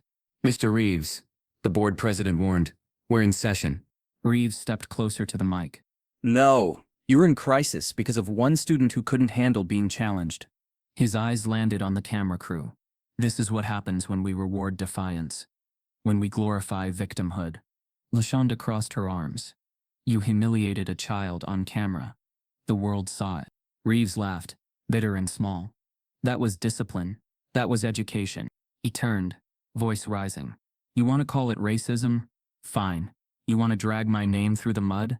Go ahead. But don't pretend this is about equity. His voice cracked. This isn't racism. This is war. Mr. Reeves stood up and shouted. This isn't racism. This is war. The headline hit before breakfast. Brookstone teacher sues family over viral video. Claims reputation destroyed. It wasn't just a headline. It was a declaration of war. The day after the emergency board meeting, Clayton Reeves filed a defamation lawsuit against Micah Darrell and LaShonda, claiming irreparable reputational harm, emotional distress, and targeted harassment resulting from the viral footage and public outcry. The complaint didn't deny the words caught on tape. It reframed them. According to Reeves, the audio was doctored, taken out of context, and used maliciously to damage his livelihood. Micah stared at the screen in disbelief, numb to how quickly his accuser had transformed into the self-proclaimed victim. LaShonda didn't blink. She'd seen this tactic before when power felt threatened. It flipped the narrative and painted itself as oppressed. But the media didn't wait for the courts. Fox News aired a special segment titled Mob Justice in the Classroom, where Reeves's attorney spoke of a teacher targeted for holding students accountable and a mother using lawfare to silence discipline. Across conservative forums, a movement spread, "Protect our teachers." And like all movements fed by fear, it grew fast. Online trolls began flooding Micah's social media accounts with slurs and threats. Some dug up old family photos, others sent cryptic warnings like, "One mistake, and your whole life is over." Micah stopped sleeping.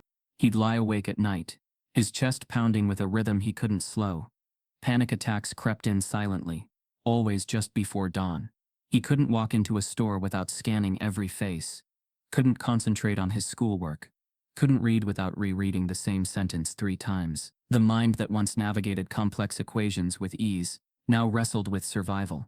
At night, he kept the lights on. The silence no longer felt safe. LaShonda noticed the tremors in his fingers when he held his pencil. She noticed how he double-checked the locks, how he flinched when someone knocked on the door, even if it was just the mailman. He was unraveling and the public didn't care. To them, Micah had become a symbol, and symbols weren't allowed to break. Then came the knock that changed everything. It was late afternoon when the doorbell rang. Micah looked through the peephole and froze. It was a girl, blonde, hood up, hands tucked into her sleeves. Her name came to him slowly, Erin Chase. She'd been in the room the day Reeves gave Micah the ultimatum. She had never spoken since, not once, not in the protests, not in the news. Micah opened the door cautiously. "Can we talk?" she asked, voice barely above a whisper. LaShonda stepped into the hallway. Erin looked between them. "I lied," she said, breath catching. "I need to tell the truth." Micah stepped aside, unsure if his legs could hold him up. They sat at the kitchen table. Erin's fingers shook as she reached into her coat pocket and pulled out her phone. She placed it gently on the table. "I panicked," she said. "I gave a statement to the school saying Micah was being aggressive, that he disrespected Mr. Reeves." Micah said nothing. Erin swallowed hard. "I did it because Mr. Reeves asked me to. He said if we didn't support his version, he'd make sure our college letters reflected our loyalty to the school." LaShonda leaned forward. "He threatened you?" Erin nodded. "Not with words, but we knew. He said we needed to stand together for the reputation of the school. He said the Darrells were trying to burn the place down for attention." Micah stared at her, silent. His hands were cold. "And now?" he finally asked. Erin's eyes filled with tears. "I can't sleep. I see your face when I try to close my eyes. I've been lying to protect a man who used us." She picked up her phone, scrolled to a voice memo, and pressed play. Reeves's voice filled the room, calm, clipped, unmistakable. "Stick to the script." Micah challenged me. "He made the class uncomfortable. That's all we say. The board won't question it if we stay united." Another voice, one of the students, asked, "What if someone asks about the board work?" Reeves replied, coolly, "No one cares about the math. They care about the message." And he made it about race. "We just keep the focus on order." LaShonda sat back slowly. Micah's throat tightened. The weight pressing on his chest felt like bricks. "You recorded this?" he asked. "I couldn't delete it," she said. "I was going to, but something told me to keep it. And now, after everything, it's the only proof I have." LaShonda nodded slowly. "You did the right thing, and you're not alone." They copied the audio, filed it under legal discovery, shared it with their attorneys, the press, and the Civil Rights Coalition, now working their case. It was the missing piece. A recording of a teacher coaching students to lie. Direct proof of orchestrated narrative control. It wasn't just about racism anymore. It was about conspiracy. And it would change everything. But Micah couldn't feel victorious. Not yet, because for every lie they exposed, another took its place. And for every person like Erin who stepped forward, there were 5 more who stayed silent, afraid, complicit, or too exhausted to fight. He stood up from the table and walked to the window. Outside, the wind moved slowly through the trees. He closed his eyes, and for a moment he let the sound of truth settle. But just as he turned to speak, LaShonda's phone buzzed. A new message. No sender. Just one line. "You need to hear what's on the teacher's lounge recorder." She handed Micah a voice memo. Mr. Reeves coaching students before class. The memo hit the air like a thunderclap. It wasn't supposed to exist. No official record. No district memo chain. No legitimate timestamp. Yet there it was. The voice of Clayton Reeves. Crisp and cold, echoing through the speakers of every major news station by noon. It started with laughter, low, smug, private laughter, and then words that stripped away any doubt left about his intentions. "Don't give that one too much credit," Reeves said in the recording. "You praise him, he'll think he's leading the class. Keep him challenged publicly. Push his buttons. If you correct him enough, he'll either fall in line or crack under pressure." He didn't even say Micah's name. He didn't have to. The memo had been pulled from a recorded conversation between Reeves and two other teachers in the faculty lounge, one of whom had secretly backed up the audio to protect herself. She'd handed it anonymously to a journalist. Within hours, it became national news. Every network picked it up. Every feed replayed it. Every listener heard what silence had tried to hide. Micah watched the coverage from his couch, his body still as stone. His mother sat beside him, one hand gripping his knee, the other scrolling through her phone as notifications poured in.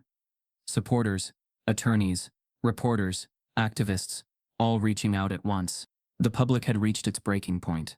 By evening, protests had grown into block-long demonstrations. Teachers across the state released open letters demanding accountability. Parents demanded resignations. Corporate sponsors quietly began withdrawing their funding from the school district. But the district still wouldn't admit guilt. Instead, their spokesperson appeared on local news, smiling tightly as he called it all a misunderstanding. "We are deeply saddened by the misinterpretations surrounding a private conversation," the spokesperson said. "Our educators are under immense stress, and it's clear certain phrases have been taken out of context." Micah muted the TV. "Out of context," he whispered. "He told them to humiliate me." LaShonda's eyes didn't move from her phone. "They're not protecting him," she said. "They're protecting the structure that created him." Her voice carried no emotion now. Just clarity. The kind that only comes after realizing the system wasn't broken. It was functioning exactly as designed. That night, she sat at her desk drafting a new complaint, this time federal. It was longer, sharper, final. Darrell v. Brookstone, Unified School District, filed under civil rights violation, educational discrimination, systemic retaliation. When she printed the first page, Micah watched from the doorway. The sound of the printer filled the house, mechanical, rhythmic, precise. The sound of war on paper. "Once this is filed," he said quietly, "there's no going back." LaShonda looked up at him. "Son." There was never a back to go to. The lawsuit went public within 24 hours. And suddenly, everything changed. The courtroom became the new battleground. Reporters lined the marble steps of the courthouse, microphones raised like bayonets. Protesters held signs that read, "Math isn't the problem, racism is, and we believe Micah." Inside, the air was tense, thick with cameras, murmurs, and barely restrained hostility. Reeves sat across the aisle, flanked by attorneys in navy suits. His face was pale, his jaw tight, his once arrogant smirk replaced by something colder, fear disguised as resolve.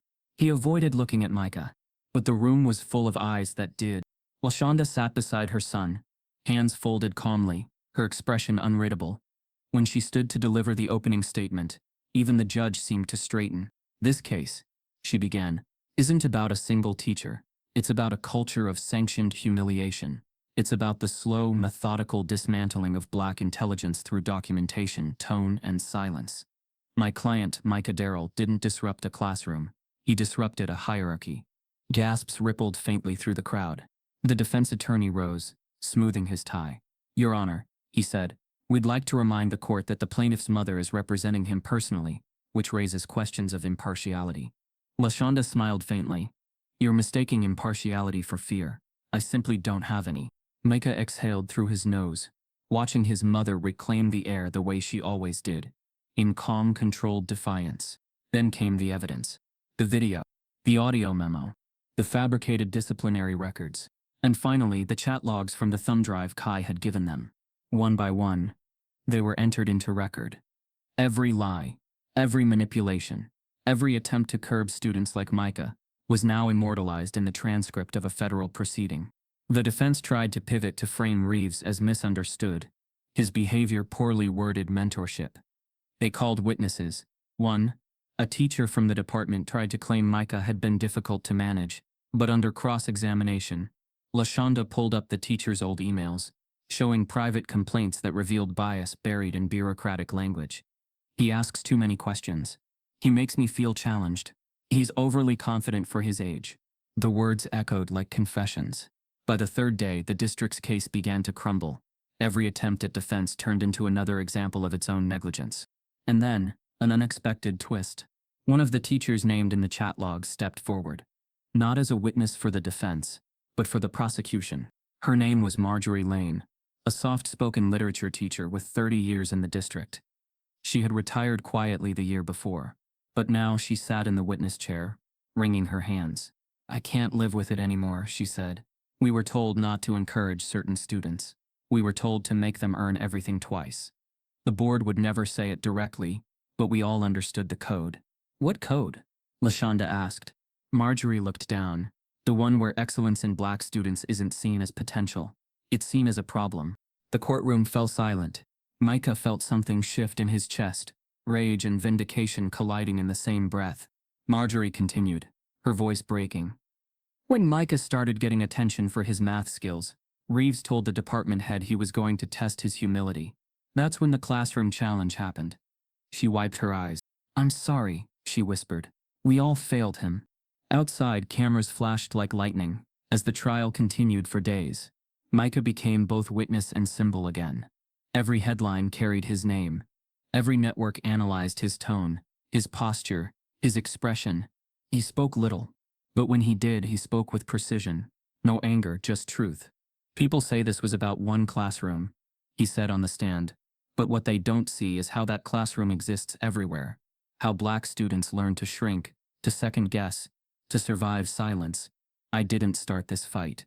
But I'm not the one who's afraid to finish it." When he finished, there was no applause. Just quiet. Reverent, heavy quiet. Even the judge looked moved. But the district wasn't done fighting. That night, their lawyers filed a counter-motion, alleging media manipulation and trial by public opinion. They argued that Micah's viral fame compromised the fairness of proceedings. It was desperate, transparent, but still dangerous. LaShonda knew it. She paced the living room that night, while Micah sat on the couch scrolling headlines. "They're trying to turn the narrative again," she said. "From justice to spectacle." Micah looked up. "Then we don't give them silence. We give them more truth." She smiled faintly. "You sound like your father. I sound like you." The next morning, a black SUV pulled up in front of their house. Two men in dark suits stepped out, holding briefcases and badges. They weren't from the school district. One of them knocked softly. "Mrs. Darrell, we're with the Department of Justice. May we come in?" LaShonda exchanged a look with Micah. "What is this about?" she asked cautiously. The man opened his folder, revealing the DOJ seal. "Your case has raised national interest. There are patterns here, systemic ones. The department would like to speak with your son privately." Micah's pulse quickened. The man added, "It's not about your lawsuit anymore. It's about what comes after it." A Department of Justice official requested a private meeting with Micah. The courtroom hummed with an energy that no gavel could silence. Camera flashes pulsed like heartbeats. Reporters murmured into microphones, their voices hushed but electric. The trial had transformed from a local controversy into a national moment, one that no one could afford to look away from. It was being called the classroom reckoning. Micah Darrell sat quietly at the witness stand, palms flat on the polished wood, the pressure of a country watching pressing invisibly against his shoulders. The judge gave him a nod, signaling it was time. He took a breath and began. "I wasn't the first," he said, voice even. "I was just the one you saw." The room leaned in. He didn't speak with anger. He didn't raise his voice. What made his words sharp was the restraint, the surgical precision of someone who had studied every microaggression like a formula, every bias like an equation. "I spent most of my academic life learning how to disappear," he continued. "Not because I was failing, but because succeeding meant becoming a threat." Gasps rippled from the gallery. Someone wiped tears. Micah's testimony unfolded like a slow burn. He detailed how praise came with suspicion, how excellence earned him not celebration but surveillance. He described how teachers subtly shut down his curiosity, how the system framed his intellect as insubordination. He walked the court through the math problem that changed everything, how a single line, "solve this or stay silent," became a mirror of every invisible barrier he'd ever faced. He didn't embellish. He didn't need to. Truth, raw and unadorned, was the loudest sound in the room. Lashonda watched from the front row, her hands clasped tightly in her lap, pride mixing with heartbreak.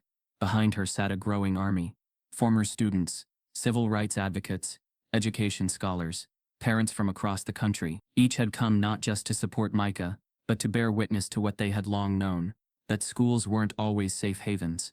Sometimes they were quiet battlegrounds, where black students fought invisible wars just to exist. The defense attorneys looked increasingly brittle. Every cross-examination failed to rattle Micah. Every attempt to reframe his calm as aggression, his poise as arrogance, backfired under the glare of the national spotlight. Then came the subpoenaed witnesses. Teachers from Brookstone High filed in one by one.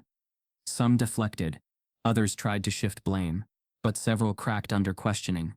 One admitted she was told to watch her tone when advocating for black students in honors classes. Another revealed that the grading software had been manipulated by administrators to quietly lower certain students' final marks.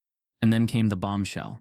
A former assistant principal testified under oath that he was ordered to pre-flag students with potential behavioral risks based on teacher feedback that often coded race through dog whistles, like loud, overconfident, or unwilling to adjust.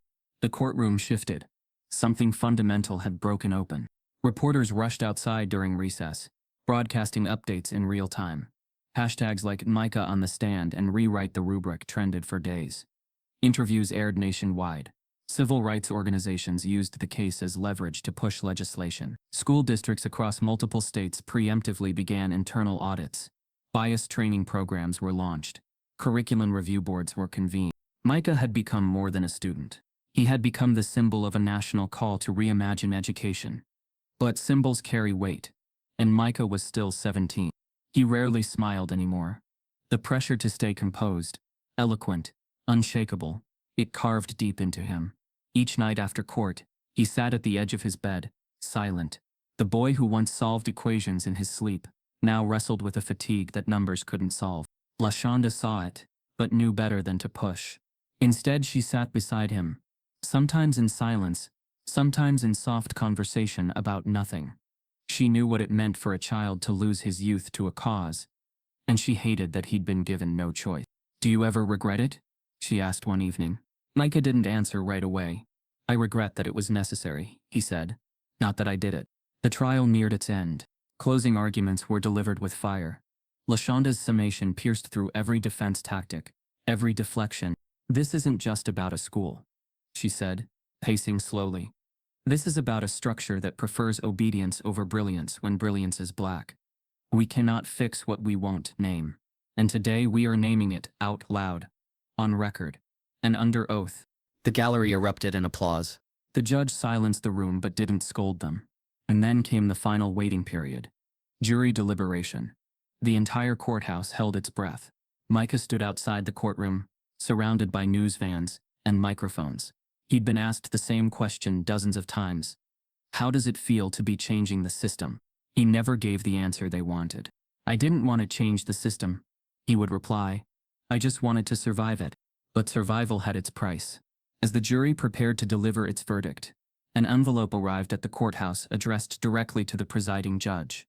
It came without a return address, slid under the courtroom door during lunch recess. Security examined it. The judge opened it. Inside was a small black journal, leather-bound, unmarked. Attached was a handwritten note. "If you want to understand who he really is, read this. You've only seen one side." The judge flipped through the pages.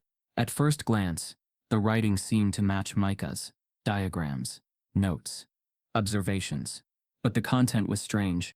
Entries framed as though Micah had orchestrated the viral moment, deliberately. Phrases like, "They'll never see it coming," and "one act of defiance can launch a movement." Worse, an entry that read, "My goal is not justice. It's exposure." The judge frowned. He called a brief delay. Lashonda was pulled aside. Micah sat in silence as the court clerk delivered the message. "They've received a journal, allegedly written by you. It paints a narrative of calculated manipulation." Micah's heart dropped. "I never wrote a journal like that," he said. Lashonda looked him dead in the eyes. "Then someone forged it. We need a handwriting analysis." Micah's mind raced. His real journal, the one filled with equations and ideas, was back home, locked in his drawer. He had never written those words. But someone wanted the jury to believe he had. It was the final play. The final attempt to reframe him, not as a victim but as an instigator. Not as a student seeking justice, but as a manipulator who had weaponized sympathy. The judge ordered the journal into evidence, temporarily sealed until verification. Micah stood in the hallway, his body suddenly cold. They had tried silencing him. Failed. Tried discrediting him. Failed. Tried erasing him. Failed. And now they were trying to rewrite him entirely. As the verdict neared, the judge received an anonymous package. Inside, a journal labeled, Micah's Final Plan. The journal sat on the judge's bench like a loaded weapon, its black leather cover concealing pages laced with venom. The words inside didn't sound like Micah. Not in voice, not in rhythm, not in logic, but they were close enough to raise doubt. The entries were written with the same kind of detail Micah used in his school notes, the kind of intelligence that could only come from someone who had studied him closely. Whoever wrote it wanted one thing: collapse. If the jury believed the journal was real, it would reframe the entire case. It would turn a student's stand for justice into a calculated campaign for fame. Victim into manipulator, facts into performance. LaShonda moved quickly. Within hours, her legal team filed an emergency motion for forensic analysis. Handwriting experts were called. Ink testing began. Paper fiber scans, timestamp reviews, anything that could pull the mask off the forgery. And then came the break. The ink used in the journal was from a discontinued brand of gel pen, one that hadn't been in stores for over a year. LaShonda's team presented security footage showing Micah purchasing school supplies 6 months ago, none of which matched the journal's ink or paper. More damning still, a partial fingerprint was lifted from the inside back cover. It wasn't Micah. It belonged to a former administrative aide, one who had quietly resigned 2 weeks after the trial began. When cornered for questioning, he cracked. He admitted he'd been approached by someone inside the district's legal team, asked to assemble a sample narrative that would make Micah look opportunistic. He never expected it to be used in court. Never expected it would be labeled Micah's Final Plan. The court exploded. The defense team was sanctioned. The aide was arrested. And the journal, once a weapon, became a nail in the coffin of the district's credibility. The judge convened an emergency bench hearing. No jury, no press allowed. Just attorneys, Micah, LaShonda, and a silence so tight it threatened to collapse the air itself. I've presided over cases of fraud, discrimination, and systemic abuse, the judge said slowly. But rarely have I seen such an intentional effort to destroy a student's future. This wasn't just a miscarriage of justice. It was an attempted burial. Then he turned to Micah. You never raised your voice. You never retaliated. You stood in truth. That matters. He banged the gavel. The verdict was read. In favor of the plaintiff, Micah Darrell. Damages, $4.2 million for emotional harm, academic sabotage and defamation. Teacher dismissals, immediate. District leadership, reassigned, pending investigation. Policy changes, mandated federal oversight, nationwide bias audit protocols initiated. The case, once local, had rewritten national discourse. LaShonda didn't celebrate. She stood with her hand on her son's shoulder, letting the silence fill the space where vindication should have lived. Micah's face was unreadable. No tears. No smile. Just a deep, exhausted breath, like a man walking away from wreckage he didn't cause, but still had to crawl through. Outside, the press waited with cameras. They shouted his name as he emerged, but Micah didn't stop to speak. He walked past the microphones, past the reporters, past the questions flung like confetti. LaShonda followed, protective as ever, her hand lightly on his back. They got into the car. Neither spoke until the courthouse vanished in the rearview. Micah stared out the window. We won, he said finally. LaShonda nodded. We did. He turned to her. Why doesn't it feel like it? She didn't answer right away. Because there was no easy answer. Justice, when served late, comes with splinters. The scars still throb. The nights still feel unsafe. The memories, even after validation, don't fade. They just stop bleeding. Because it cost you something you didn't want to give, she said softly. And now you have to live with both the victory and the loss. Graduation day came, like rain, after drought. The auditorium buzzed with anticipation. Balloons swayed from railings. Students lined up in caps and gowns, exchanging nervous smiles and jokes they'd practiced 100 times. For most, it was the ending of one story and the beginning of another. But for Micah, it was different. He walked the halls not as just a student, but as the student, the one who took the system to trial and won, the one who'd made teachers rethink their words, parents examine their biases, and administrators rewrite the policies they once defended. He'd been accepted to Hamilton University with a full scholarship and a personal letter from the Dean of Diversity. Several other institutions followed suit. He had options now. Doors that had once been sealed were thrown open in apology. Still, none of it erased what happened in room 3B that day. Micah adjusted his cap as the principal called his name. Micah Darrell, summa cum laude. Applause erupted, some genuine, some forced, all thunderous. He walked the stage with quiet grace, head high, shoulders squared. The auditorium rose to its feet. But just as he reached the center of the stage to receive his diploma, it happened. A voice rose from the crowd, sharp, Bitter. echoing off the walls like a gunshot. You ruined everything. The applause faltered. Micah froze. For a split second, time held its breath. He scanned the crowd. A figure in the back row, blurred by distance, stood half-raised, face obscured, their tone laced with fury, not just at him, but at everything he represented. Security shifted. Teachers exchanged looks. Micah didn't flinch. He looked straight ahead, then turned back to the principal, took his diploma, and kept walking. He didn't need to turn around. He knew the voice didn't come from someone who had lost something real. It came from someone who had lost control. And they blamed him for reminding them that silence was no longer safe. He returned to his seat. LaShonda watched from the front row, her heart racing, her jaw clenched. But Micah, he just sat down quietly and folded his hands in his lap. The crowd hesitated, then slowly, hesitantly began to clap again. The ceremony continued. But Micah knew, deep down, the war was never over. It had simply changed shape. At graduation, as Micah walked the stage, someone in the crowd yelled, "You ruined everything." The applause had ended months ago, but the echo of it followed Micah everywhere. At Hamilton University, his name preceded him, whispered in hallways, invoked in lectures, printed in essays about modern education reform. He had become a symbol before he had ever wanted to be one. Professors called his court case the catalyst of the decade. Students called him brave. The media called him a hero. But inside, Micah was still learning how to breathe again. Every classroom carried a kind of weight. The fluorescent lights, the dry erase markers, the faint echo of authority in a teacher's tone.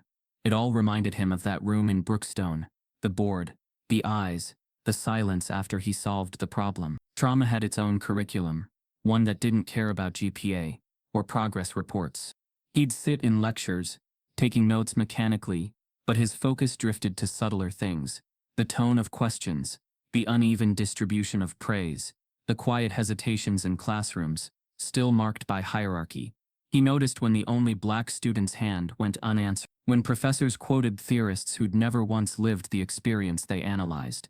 When silence was mistaken for comfort, he noticed because he had lived it. And even though he tried to move forward, the scars of the trial, the headlines, the whispers, the weight of being the one who fought back, followed him like a shadow that refused to fade. He kept his circle small, focused, quiet. His major was education policy and reform. It felt less like a choice and more like an inheritance, something born from survival rather than ambition. Every paper he wrote carried a tone of defiance, disguised as research. How institutional bias shapes academic outcomes.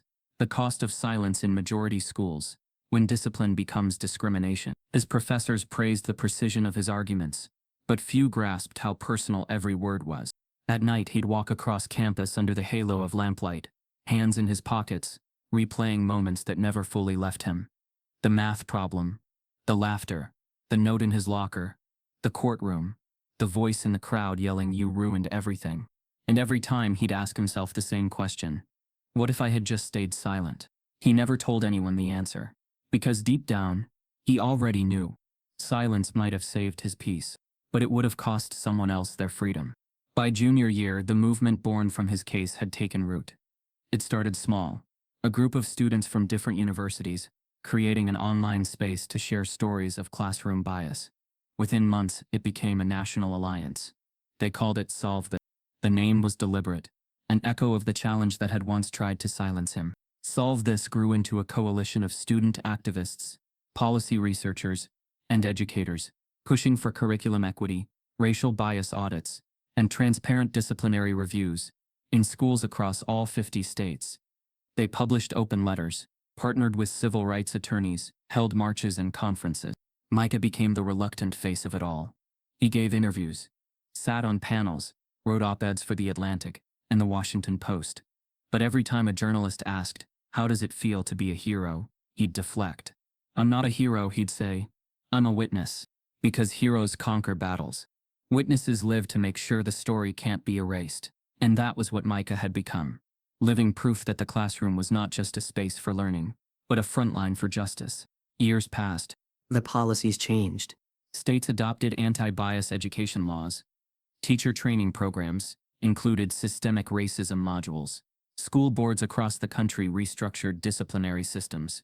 Students who once whispered their pain now had platforms, networks, allies. And though the reforms weren't perfect, they were progress. Micah graduated from Hamilton with honors, then earned a master's degree in education law. He declined the lucrative consulting jobs. Instead, he joined the nonprofit arm of Solve This, leading workshops for educators and administrators across the country. He spent his 20s traveling from city to city, standing in gymnasiums and auditoriums filled with teachers, parents, and students.